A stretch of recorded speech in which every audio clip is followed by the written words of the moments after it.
Hello and welcome to Yerushalmi Berachos, Daf Mem Hey, and that was how to print.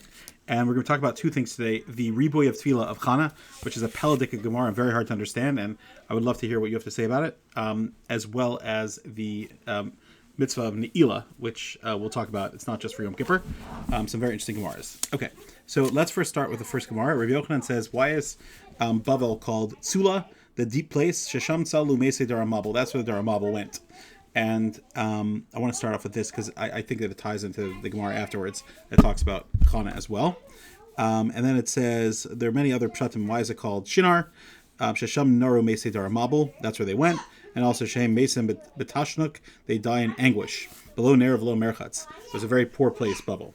Tavaracher Shinar Shayu Menurim in mitzvahs. The citizens were bereft of mitzvahs. Below Truma v'lo Meiser, they had no Truma Meiser like the Jews who lived in Eretz Yisrael.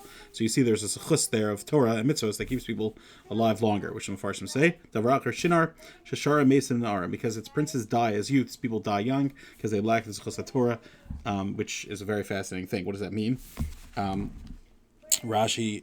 Even the Bavel in Berachos, Daf Ches Amud Aleph talks about this idea that the merit of living in Eretz Yisrael, L'man Yerbu Yemechem, is mostly there, and the Marzav and Berachos Rabbah in the same medrash. Remember, we said there's a correlation between Medrash Rabbah and Yerushalmi's Agadah says Sar Nar. It means their princes die young, and even the scholars in Bavel die young because they lack this chus of Eretz Yisrael, which is a Peladic thing.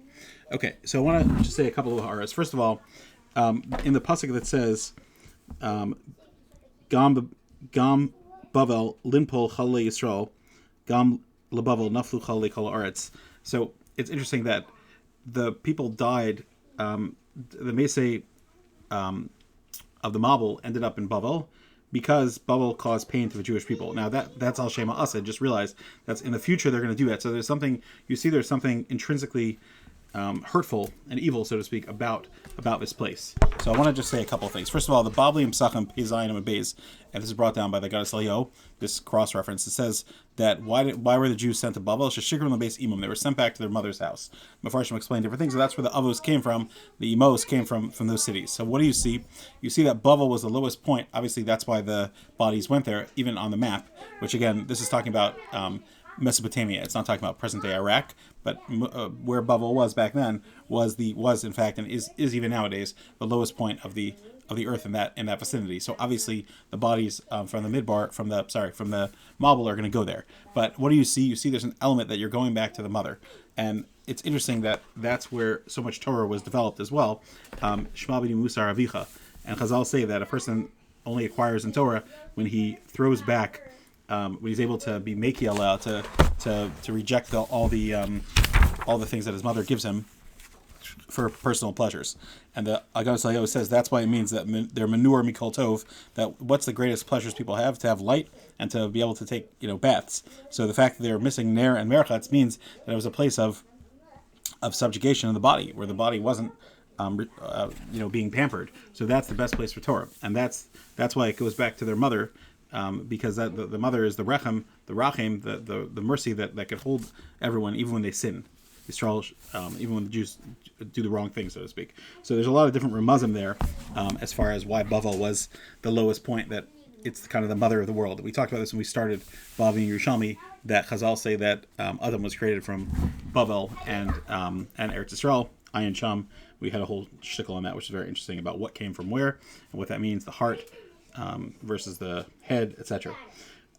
Okay, so let's move on. So I think that has to do with a little bit of what to do with Chana, but let's see.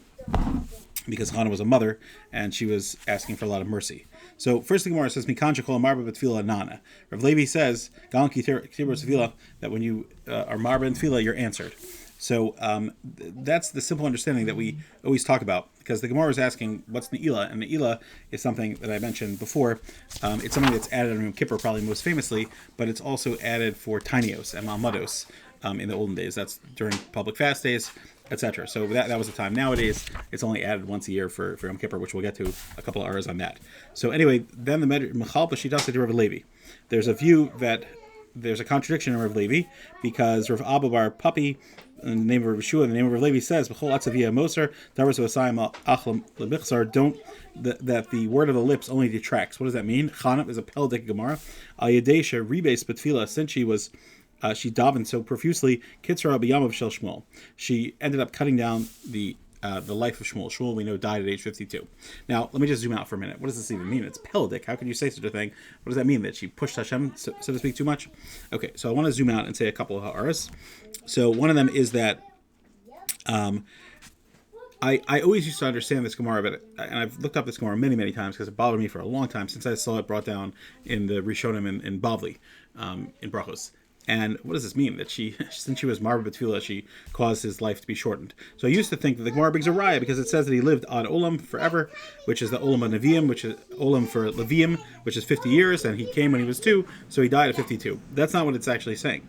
It's actually saying that her words actually caused it. Sha'amra, she said, Vayashasham ad Olam, that she davened, and wasn't even seemingly part of her tefillah. She said to her husband, he should be there for a lifetime, ad olam. And it says, what's the olam of a Levi? He serves for 50 years. So it was because she was marba b'tefillah. Okay.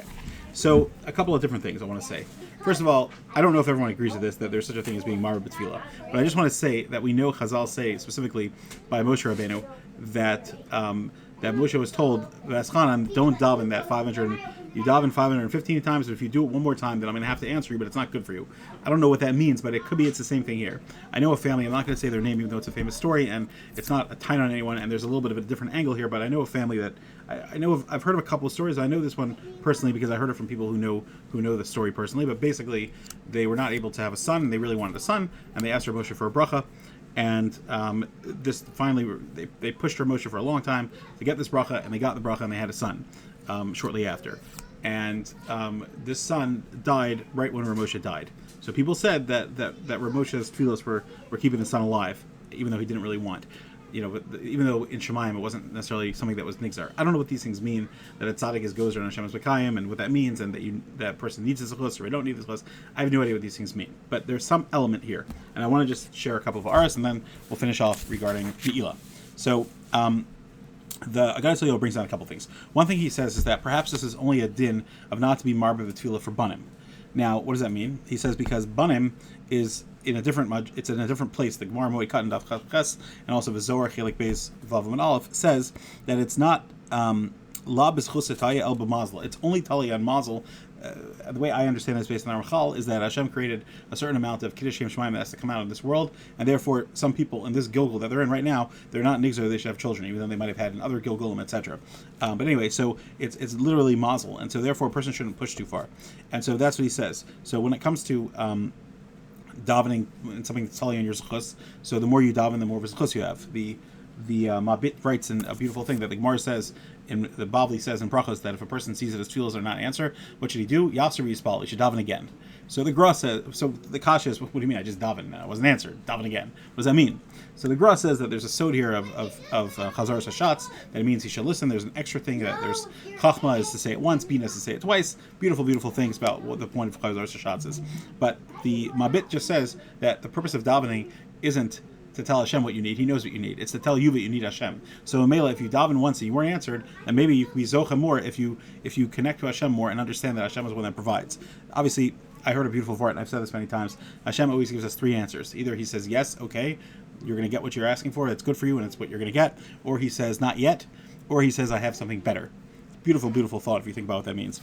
Anyway, so that maybe it's specifically there because it says, Chazal say also kol amar b'dvarim maybe chait and barov dvarim leyachtal pesha and mishlei parak yud pasuk yud tes. So you see this concept of not being marbe, but then he says another pshat which I'm elaborating on a little bit, but I believe that it's mostly his pshat, but I also believe this might be true, and that is that Chazal say the Gemara in Berachos Bavli Daf Lamed Aleph when it talks about Chana. So it says that she was a little bit disrespectful. She said, Rebbeinu Shalom, you created these breasts in order to feed a child. You created this stomach and this womb so that I could have a baby inside.